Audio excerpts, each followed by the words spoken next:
First सवाल देख रहे हैं स्क्रीन पे, किसी चालक की प्रतिरोधकता निर्भर करता है, यानी the resistivity of material of a conductor depends on. तो इसके लिए देखिए एक कंसेप्ट यहाँ पे देते हैं। एक कंसेप्ट क्या है कि ये देखो एक कंडक्टर वायर है और इस कंडक्टर वायर के लिए मैं बात करूं तो ये क्या है, लेंथ है, एक क्रॉस सेक्शनल एरिया है और ये इसकी प्रतिरोधकता है जो विशिष्ट प्रतिरोध होता है। अब यहाँ से मैं R इज इक्वल टू लिखूँ तो क्या होगा, रो इंटू एल बाई ए होगा।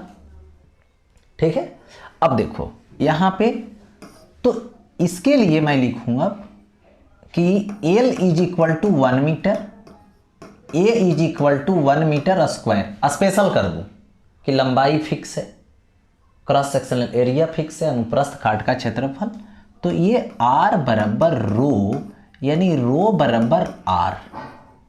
यानी यहाँ से एक बात पक्का हो गया कि जो विशिष्ट प्रतिरोध है, यानी ये जो प्रतिरोधकता है वो एक प्रकार का प्रतिरोध है, लेकिन लंबाई 1 होनी चाहिए और क्रॉस सेक्शनल एरिया यानी अनुप्रस्थ काट का क्षेत्रफल भी 1 होनी चाहिए। यानी ये तो लंबाई पर निर्भर नहीं कर रहा है, ना तो क्रॉस सेक्शनल एरिया पर निर्भर कर रहा है, ना तो अनुप्रस्थ काट के क्षेत्रफल पर निर्भर कर रहा है। यानी ये किस पर अब डिपेंड करेगा, उसकी पदार्थ की प्रकृति पर। यानी किस पर, प्रकृति, पदार्थ की जो प्रकृति होगी मतलब नेचर एक। दूसरा क्या, टेम्परेचर पर निर्भर करती है, यानी ताप। यानी दो चीजों पर यह निर्भर किया। लेकिन जब रेसिस्टेंस की बात आ जाएगी तो किस पे, पहले रो पर। रो किस पर, माने विशिष्ट प्रतिरोध किस पर, ताप पे और प्रकृति पे। फिर किस पे, एल पे। फिर किस पे, ए पे। यानी ये सब चीज़ों पे निर्भर कर रहा है इधर। ठीक है, लेकिन ये दो चीज़ों पे। तो इसमें आइए सबसे पहले लंबाई पे नहीं, विशिष्ट प्रतिरोध है, यानी प्रतिरोधकता जो है। अनुप्रस्थ काट का क्षेत्रफल नहीं, तापकर्म हाँ, ये हो गया सी, यानी टेम्परेचर पे डिपेंड किया। अब देखो आगे बढ़ते हैं, सेकेंड नंबर में है। ठीक है, यदि सिग्मा स्मॉल सिग्मा है चालकता है तथा रो प्रतिरोधकता है तो कौन सा संबंध सही है। तो यहां पे देखिए थोड़ा सा ये जो होता है स्मॉल सिग्मा, जिसको चालकता बोलते हैं, कंडक्टिविटी बोलते हैं, वो होता है 1 बाई रेसिस्टिविटी, यानी 1 बाई प्रतिरोधकता। प्रतिरोधकता के व्युत्क्रम को चालकता कहते हैं। तो प्रतिरोधकता का व्युत्क्रम मानते सिग्मा मतलब 1 बाई रो। तो 1 बाई रो वाला कौन सा है, देखिए ये है, यानी ऑप्शन कौन सा करेक्ट हुआ, तो ये करेक्ट हुआ। ठीक है, अब आगे बढ़ता हूं नेक्स्ट। देखिए नेक्स्ट में है यहां पर, किसी चालक के संवहन वेग, जिसको बोलते हैं ड्रिफ्ट वेलोसिटी VD, तथा आरोपित विद्युत क्षेत्र के बीच संबंध है। यानी the drift velocity VD and applied electric field E of a conductor are related as. तो यहां पे देखिए होता क्या है, मोबिलिटी ऑफ इलेक्ट्रॉन यहां पे यदि लेते हैं तो ये होता है VD और बाई E होता है। तो यहां पर ऐसा है कि VD इज इक्वल टू लिखूं तो E इंटू म्यू ई होगा। तो इसको ऐसे लिख सकता हूं VD वैरिज E, यानी सीधा समानुपाती। तो VD वैरिज E यानी सीधा समानुपाती।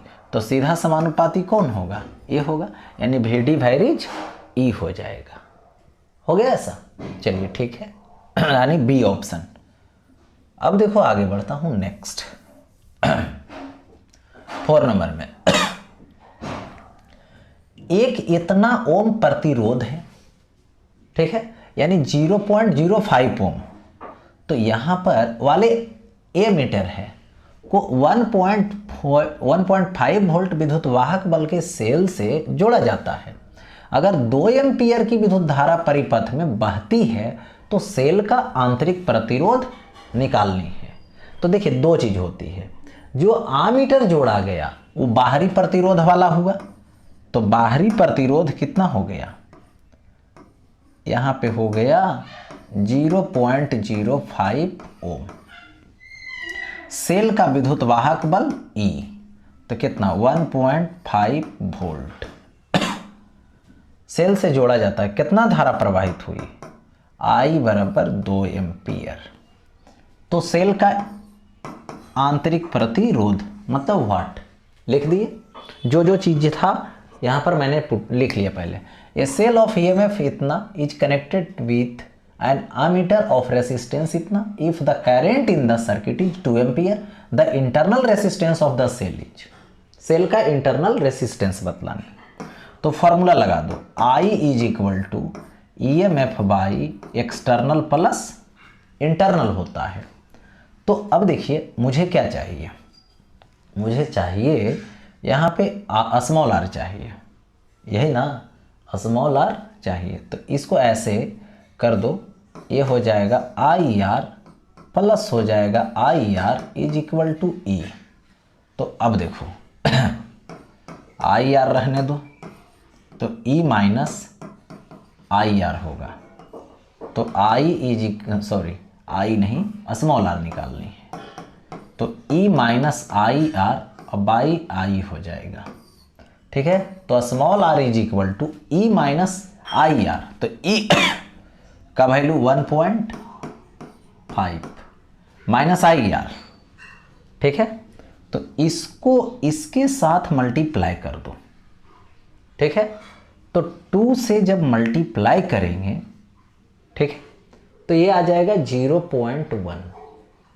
ठीक है 0.1 आ जाएगा, हो गया।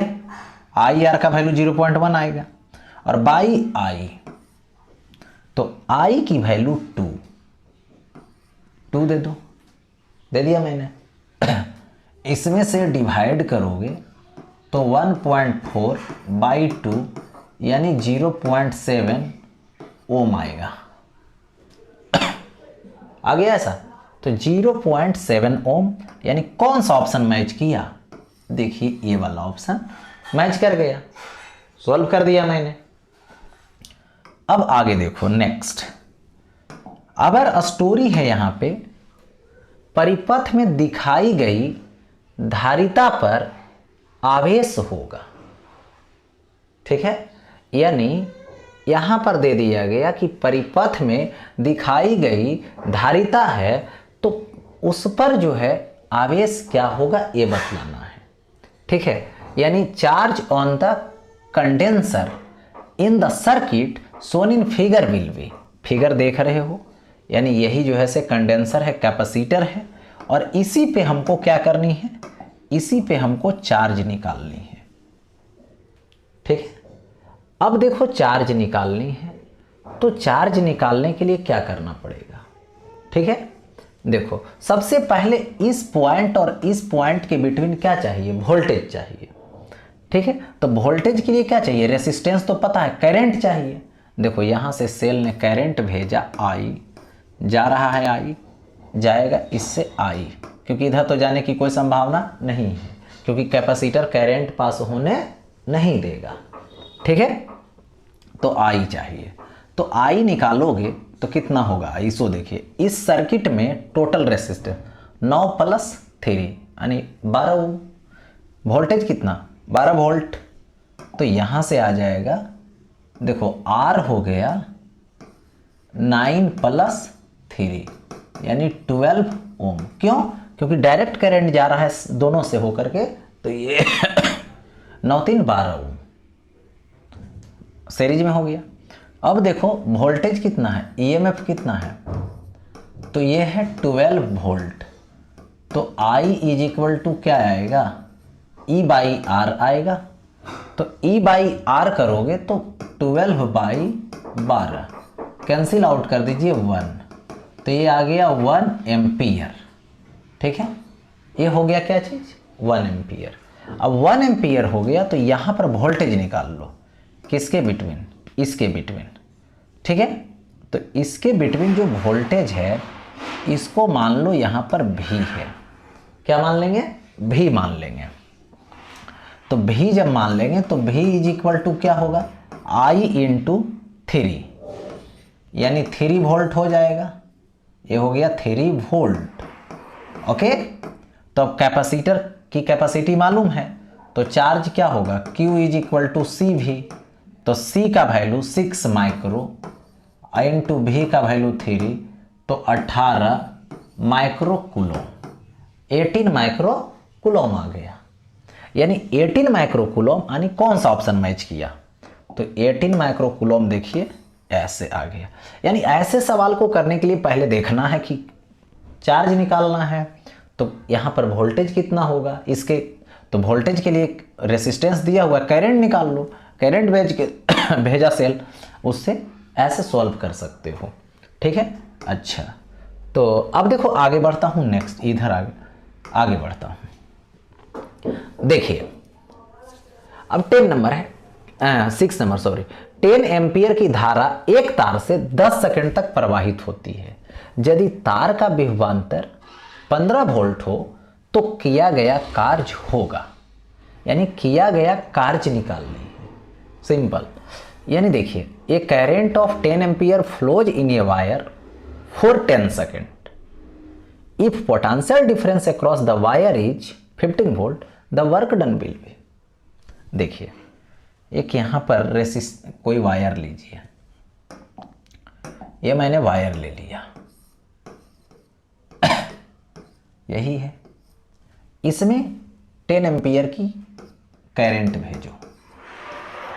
कितना टाइम के लिए भेजना है, तो यहाँ पर 10 सेकेंड के लिए, 10 सेकेंड के लिए भेजा, तो 10 सेकेंड के लिए भेजा मतलब चार्ज फ्लो किया। ठीक है, तो चार्ज कितना फ्लो किया 10 सेकेंड में, Q is equal to I T, तो 10 इंटू 10 यानी 100 कूलम। इसके बिटवीन वोल्टेज कितना है, वोल्टेज 15 वोल्ट, तो ये हो गया 15 वोल्ट। तो यहां पर पूछा क्या वर्क डन, तो W इज इक्वल टू क्या होगा, Q भी, Q इंटू वोल्टेज। तो अब देखो Q का वैल्यू है कितना, Q की वैल्यू यहाँ पे 100 है, इंटू वोल्टेज कितना है, तो 15 है, यानी 1500 कूलम हो जाए, सॉरी 1500 जूल हो जाएगा, क्योंकि वर्क डन है। तो ये आ गया 1500 जूल। देखिए आगे वर्क डन निकल गया। नेक्स्ट आगे बढ़ता हूं, देखिए एम्पियर घंटा मात्रक है, ठीक है, यानी ampere hour is unit of, ampere hour किसका यूनिट है।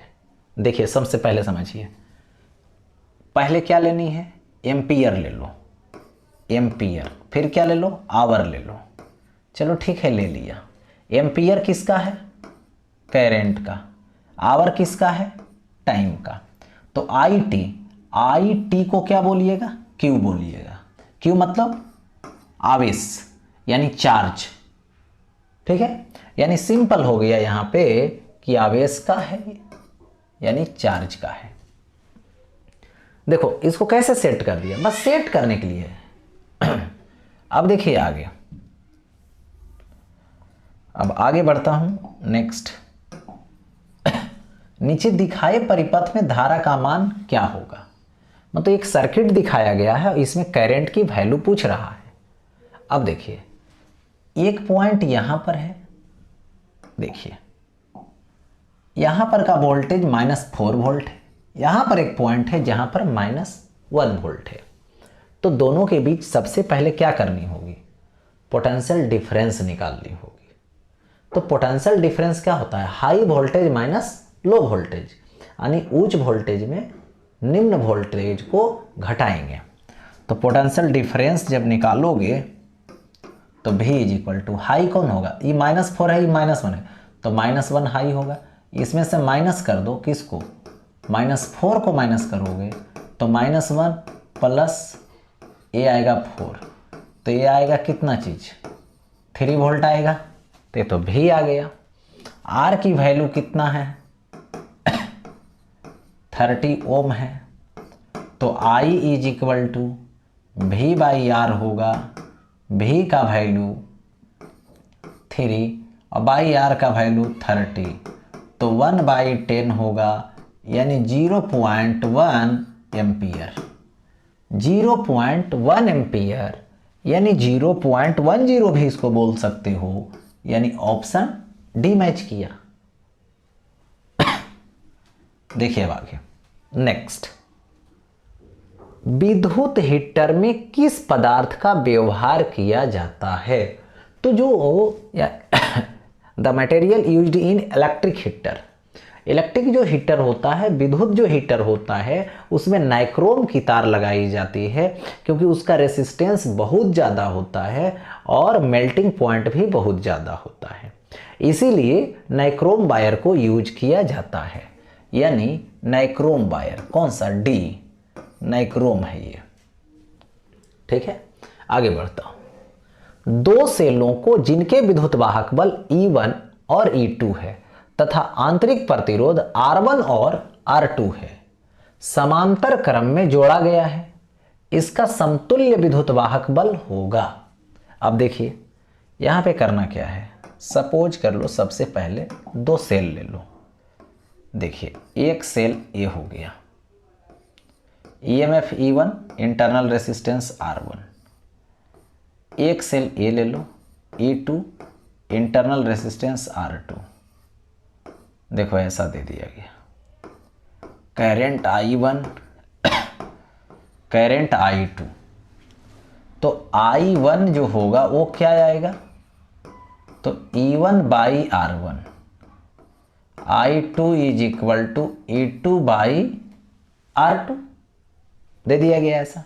चलो ठीक है, तो यहां पे टोटल करंट की यदि बात करें तो टोटल करंट तो I हो जाएगा, जो I1 प्लस I2 होगा। तो क्या लिखोगे, E1 by R1 plus E2 by R2, यही होगा। देखो, और मैं यदि इसका रेसिस्टेंस निकालूं तो ये तो पैरेलल कॉम्बिनेशन में है, तो 1/R होगा रेसिस्टेंस, जो क्या होगा 1/R1 प्लस 1/R2, ऐसे कर सकते हो। तो अब EMF जब इक्विवेलेंट निकालोगे तो I और ये क्या लिखोगे, R लिखोगे, V is equal to IR। ठीक है, R।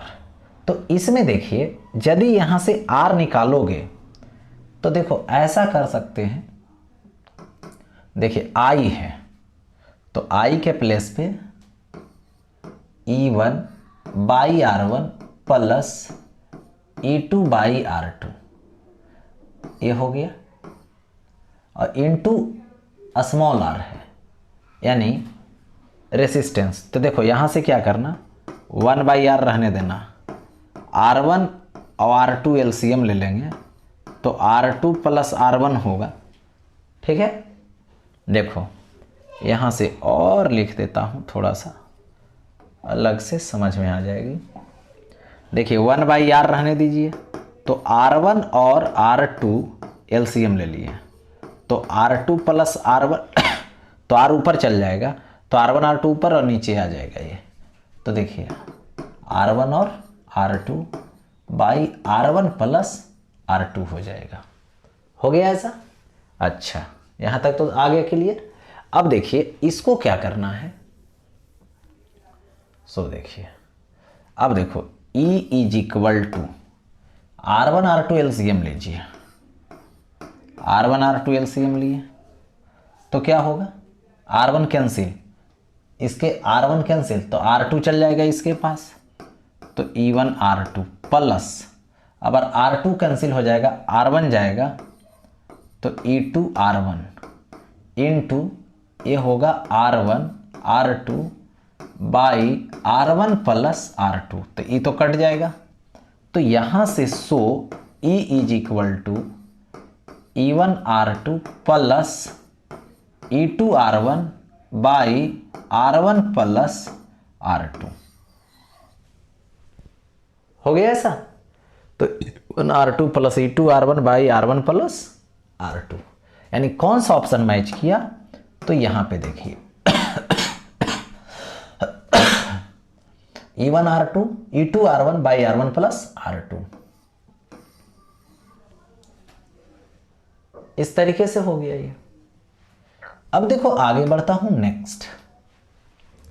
देखिए चित्र में धारा I का मान होगा, यानी देखिए चित्र में इधर से आ रहा है कितना 20 एम्पियर, इधर से आ रहा है कितना 4 एम्पियर, तो यहां टोटल कितना आया 24 एम्पियर।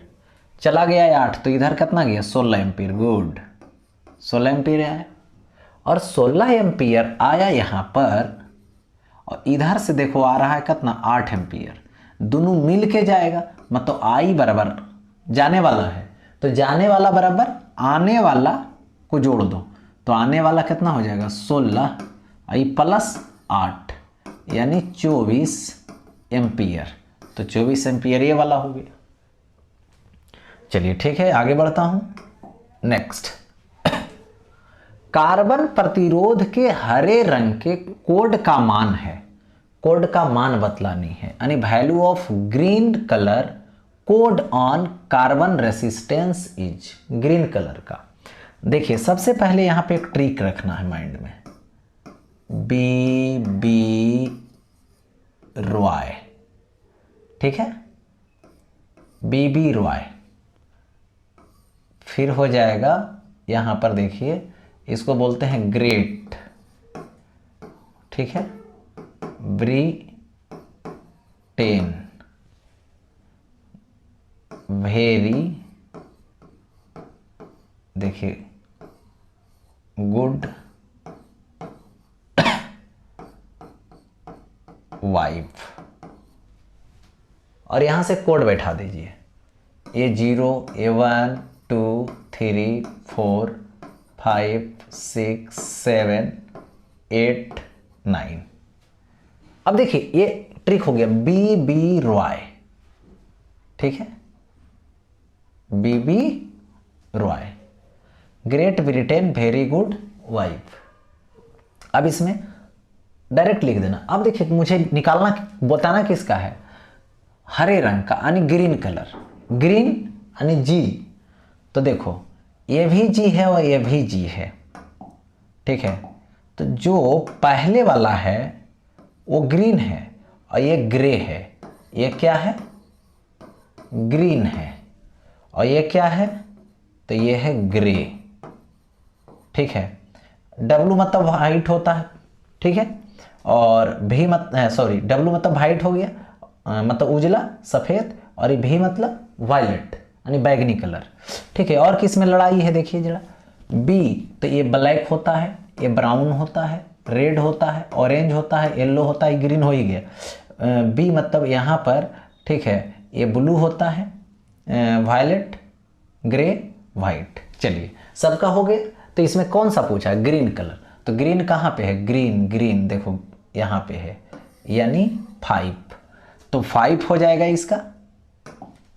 देखिए ये क्या हो जाएगा 5 हो जाएगा, ठीक है। अब देखो आगे थोड़ा सा यहाँ पे कॉन्सेप्ट एक दे देते हैं। देखो सभी कुछ इसका दिया हुआ है, black brown red orange yellow green blue violet grey white gold silver और नन मतलब कोई कलर नहीं। जिसका देखिए ये होता है फर्स्ट डिजिट, ये होता है सेकेंड डिजिट, ठीक है, देखिए, और वो होता है टॉलरेंस दे दिया गया है यहाँ पे, मतलब देखिए नाम दे दिया, वैल्यू कौन कौन सा कोड के रूप में रहेगा, दूसरा मल्टीप्लायर के रूप में इसको बोलते हैं, और तीसरा टॉलरेंस के रूप में बोलते हैं। देखिए यदि देखो कार्बन जो रेसिस्टेंस होता है, कार्बन प्रतिरोध इस तरह से कलर किया हुआ रहता है, ठीक है, जिसमें से इसको बोलते हैं, देखिए सिंपल समझिए, हाँ इसको बोलते हैं ए, इसको बोलते हैं बी, इन दोनों के लिए हम लोग कोड लगाते हैं, कोड या तो वैल्यू जिसको बोलते हैं, और सी जो है ये थर्ड, इसको सी बोलते हैं जिसको मल्टीप्लायर बोलते हैं, और ये जो लास्ट होता है ये होता है डी जिसको टॉलरेंस बोलते हैं। अब इसका रेसिस्टेंस लिखने की बारी आएगी तो आर बराबर ए बी इंटू सी और प्लस माइनस डी लिखाता है, ठीक है।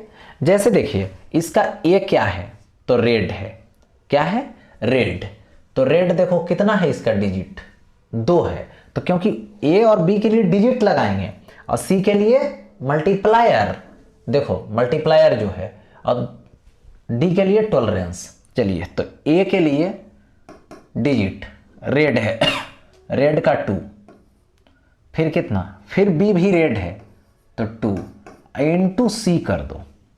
सी क्या है, ब्लैक, यानी मल्टीप्लायर है। तो ब्लैक का मल्टीप्लायर कितना है, 10⁻0 है, प्लस माइनस डी। डी क्या है, तो यहाँ पर देखो दे रखा है कि ये है गोल्ड कलर, देखो इसके से मैच कर रहा है, इससे मैच कर रहा है, तो गोल्ड टॉलरेंस लेंगे, तो गोल्ड का टॉलरेंस कितना है, 5%। तो ये हो गया प्लस माइनस 5%, यानी 10⁻0 मतलब 1, यानी 22 प्लस माइनस 5% इतना ओम लिखा गया। तो ये लिखने का मेथड हो गया। ये हो गया कोड, तो कोड भूल जाओगे तो ही बीबी रॉय वाला कंडीशन लगा देना और कंडीशन अप्लाई कर देना। चलिए ये हो गया। इसके बाद आगे बढ़ता हूँ नेक्स्ट। अब आता है 5 ओम यानी 5 ओम प्रतिरोध के एक तार से, जिसका क्या है तो 7 वोल्ट है विभवांतर, 20 मिनट तक धारा प्रवाहित होती है, उत्पन्न ऊष्मा है। ए current flows in a wire of resistance 5 Om having potential difference 7 volt for 20 minutes the heat produce is. देखिए, तो यहाँ से जो गिवन है, पहले देखिए एक वायर लीजिए जिसका रेसिस्टेंस लगाइए आर की वैल्यू है 5 ओम, तो ये हो गया 5 ओम। ठीक है, विभवांतर अप्लाई कीजिए भी, तो कितना है 7 वोल्ट है, यानी 7 वोल्ट हो गया ऐसा। कितना टाइम लेनी है, तो टी बराबर 20 मिनट, यानी 20 इंटू 60 सेकेंड लगा दो, तो ये कितना आएगा, 6 दूना 1200 सेकेंड आ जाएगा, टाइम आ गया। अब हीट निकालना है, तो H बराबर I² RT।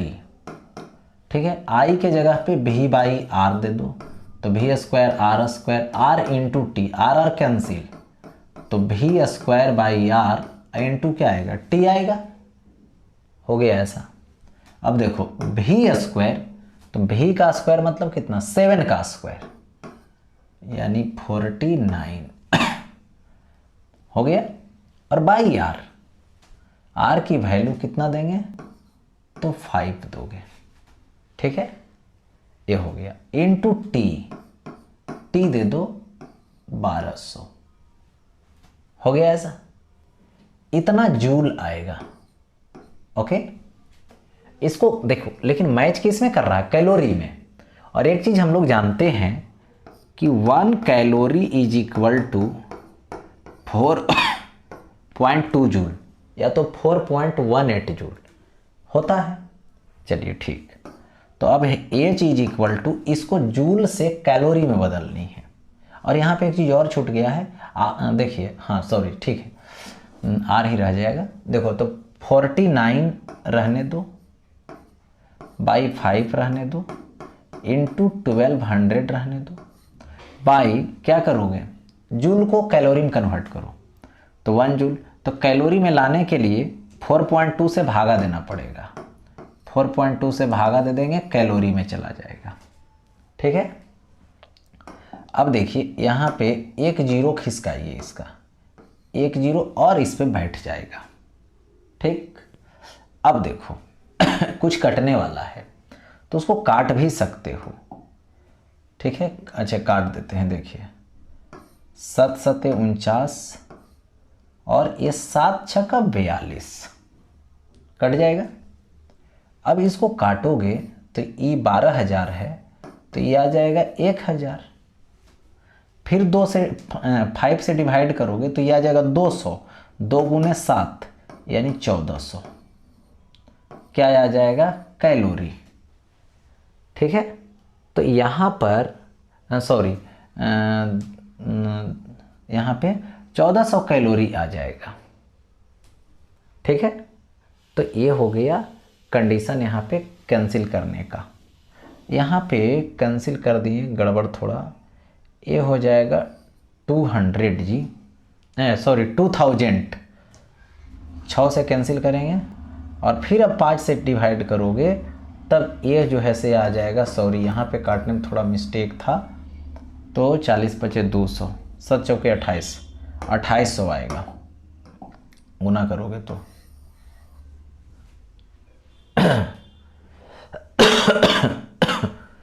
ये हो गया, तो ये आ गया, इस तरीके से सॉल्व कर लिया गया। अब आगे देखो, बढ़ते हैं नेक्स्ट। अगर है दिए गए परिपथ में, यानी परिपथ दिया गया है, ठीक है, उसमें आई है, धारा आई है, चलिए ठीक है, धारा आई लेनी है, तो ये देखो आई है, आई है, तो सबसे पहले यहाँ पर क्या करो, रेसिस्टेंस निकाल लो। तो यहाँ पर इंटर कर रहा और यहाँ से क्या हो रहा है, करंट आउट हो रहा है। तो एक रास्ता इधर से है तो 3 ओम मिलता है, एक रास्ता इधर से है तो 6 + 6 यानी कितना हो जाएगा, 12 ओम हो जाएगा। देखिए, तो सबसे पहले R1 लिख दीजिए, जो कितना है 3 ओम, इधर से आया R2 लिखाएगा, तो कितना होगा 6 × 6 12 ओम। दोनों कौन कॉम्बिनेशन में, समानांतर में, तो 1/R = 1/R1 + 1/R2 होगी। तो 1/R = 1/R1, तो 3 + 1/R2 तो 12। तो 1/R = क्या करोगे, 12 एलसीएम ले लो, 4 आएगा + 1 आएगा, तो क्या हो जाएगा 5/12 हो जाएगा। तो R = 12/5 ओम आ जाएगा। आ गया।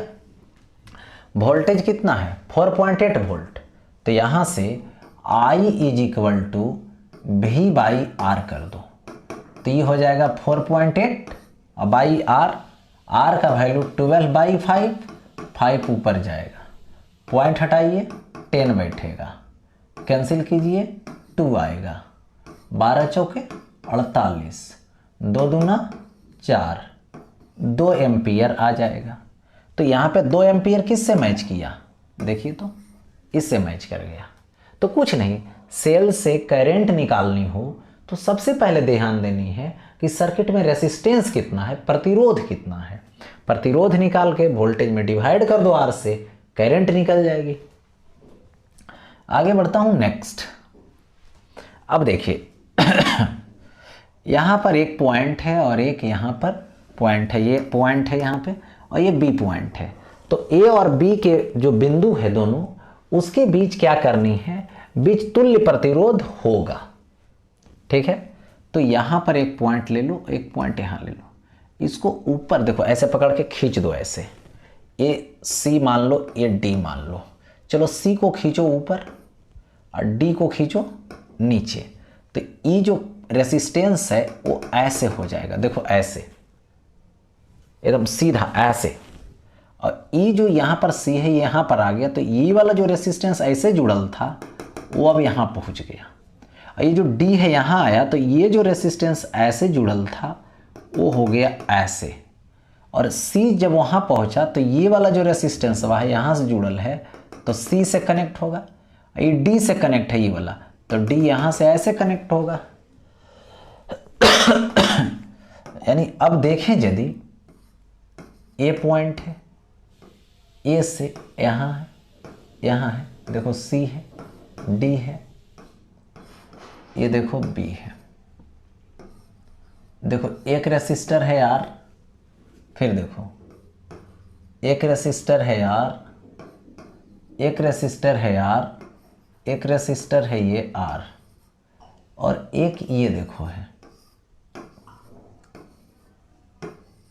अब देखिए है क्या इसमें कि जब इन दोनों का रेशियो इन दोनों के रेशियो के बराबर हो तो ये बीच वाला का कोई काम नहीं होता है कि इसमें, क्योंकि ये वायलेंस बीटा स्टोन ब्रिज पे काम करना शुरू कर दिया, मतलब इसमें कोई करंट पास नहीं होगा। अब कोई करंट पास नहीं होगा तो बीच वाला से हमें कोई लेना देना नहीं, बीच वाले से कोई मतलब नहीं है, तो बीच वाले को यहाँ से क्या करेंगे, हटा देंगे। ये निकम्मा हो गया सर्किट का, क्योंकि इसमें कोई धारा प्रवाहित नहीं हो रही है। चलिए, तो जैसे ही वो हटेगा तो क्या हो जाएगी ए पॉइंट, तो ये हट गया, तो अब क्या हो जाएगा, एक रेसिस्टेंस आर, एक रेसिस्टेंस आर इधर से सीधा, फिर नीचे से ऐसे जाएगा, तो एक आर एक आर, तो ये बी हो गया। तो ये दोनों 2R और 2R दोनों पैरेलल है, तो कितना आएगा, R आएगा। 2R और 2R ये दोनों क्या है, पैरेलल है, तो ये R आ जाएगा। ठीक है, तो यहाँ पे ये क्या आ जाएगा, R आ जाएगा। हो गया, तो ये क्या है, रेसिस्टेंस है जो R आ गया। आगे बढ़ूं, देखो, और ऐसे भी थोड़ा सा एक बात और बता दूं कि यदि ऐसा रहे, ठीक है, और सबका इक्वल रेसिस्टेंस रहे, तो जो एक का होगा वही होगा, सॉल्व करने पर भी आएगा वही। अब देखिए आगे बढ़ता हूं। दो तारों A तथा B समान पदार्थ तथा लंबाइयों के बने हैं, यानी लंबाई भी समान है और समान जो है से पदार्थ से बना है। A का व्यास B से दुगना है, B से दुगना है, मतलब व्यास दुगना है, मतलब त्रिज्या दुगना है। अब देखो, तो A का प्रतिरोध B की तुलना में होगा। चलिए लेते हैं। अब पहले हम लोग क्या करो, यहां से A का प्रतिरोध B की तुलना में होगा, तो पहले दोनों को ले लेते हैं। देखो, पहले A को ले लो, ऐसे, ये है B, लंबाई है इसका L, तो इसकी त्रिज्या R लिया B वायर की, तो प्रतिरोध RB rho into L by area, तो एरिया होगा पाई R स्क्वायर। चलो अब A का लो,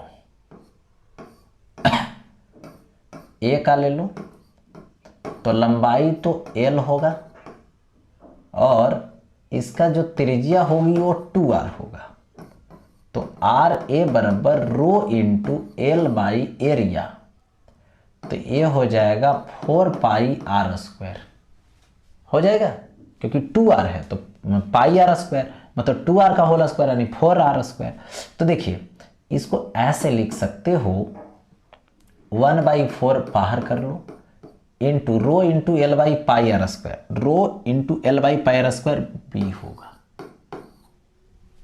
ठीक है, तो यहां से दे दिया गया कि आरबी का की तुलना में, यानी पूछ रहा है, तो ए का प्रतिरोध बी का कितना है, 1/4 है, यानी 1/4 टाइम्स हो गया। तो ये पूछ रहा है, two wires A and B are made of same material and have equal length है, लेंथ इक्वल ले लिए, diameter A is double that of B, B से डबल है, यानी रेडियस डबल है उसका ए का बी से। The resistance A as compare to that of B is, यानी उसका 1/4 टाइम्स हो गया, यानी आर बी से, क्योंकि वो मोटा ज़्यादा है तब डेफिनेट है कि उसका रेसिस्टेंस कम होगा, प्रतिरोध कम होगा, तो 1/4 टाइम्स आ जाएगा, 1/4 टाइम्स दे दिया गया।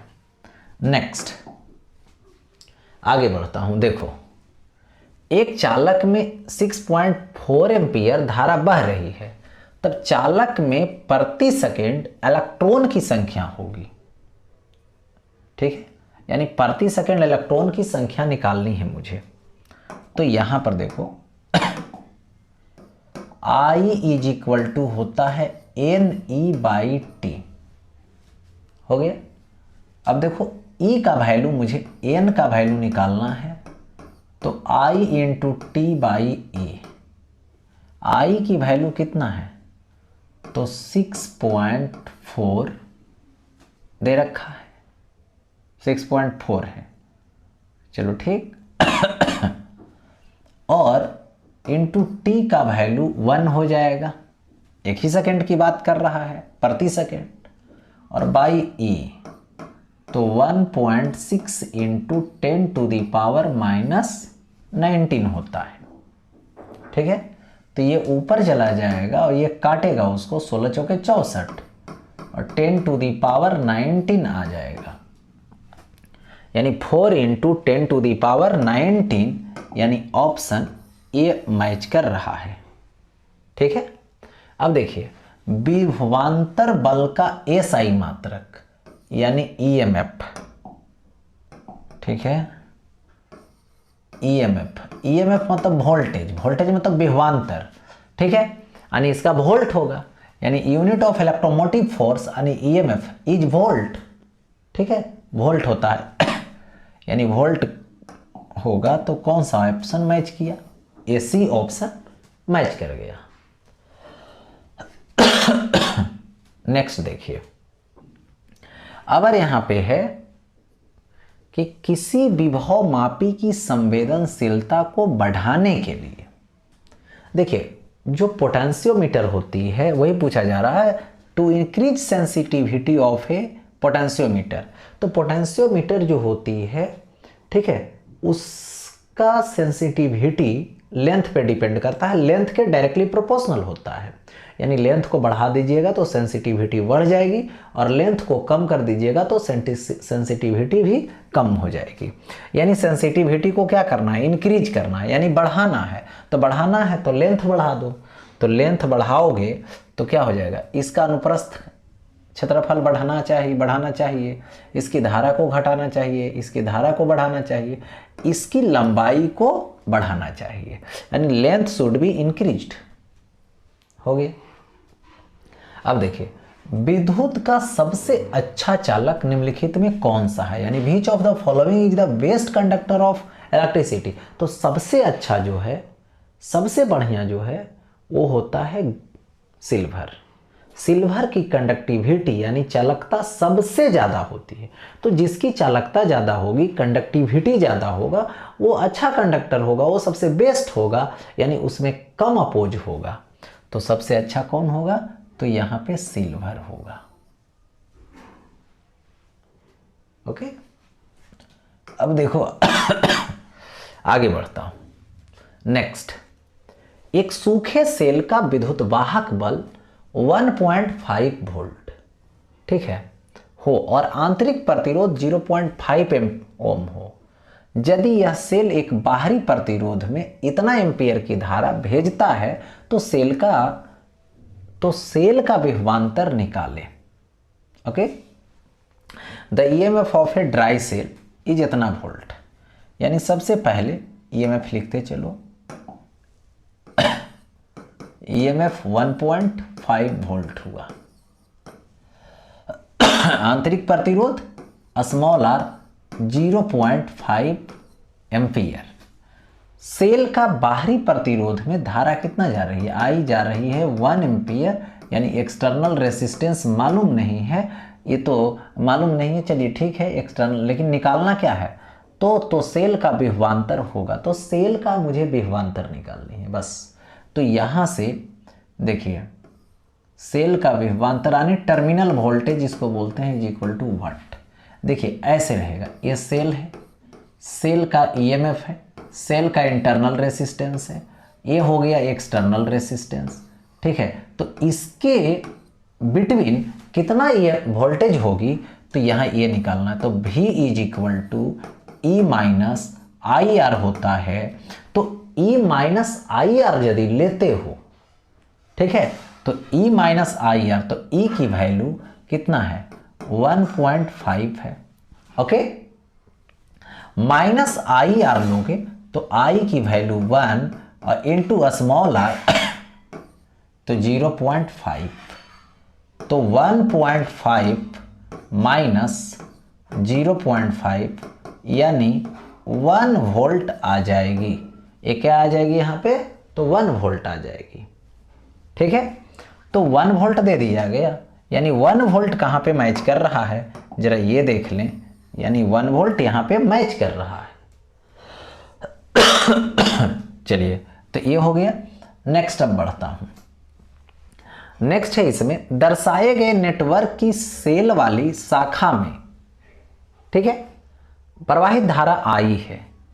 तो कितना धारा है ये, आई कितना है, यही I is equal to what. Cell कितना धारा भेज रही है, कितना करंट सेल दे रही है। तो सबसे पहले देखो इस सर्किट में कितना रेसिस्टेंस होगा।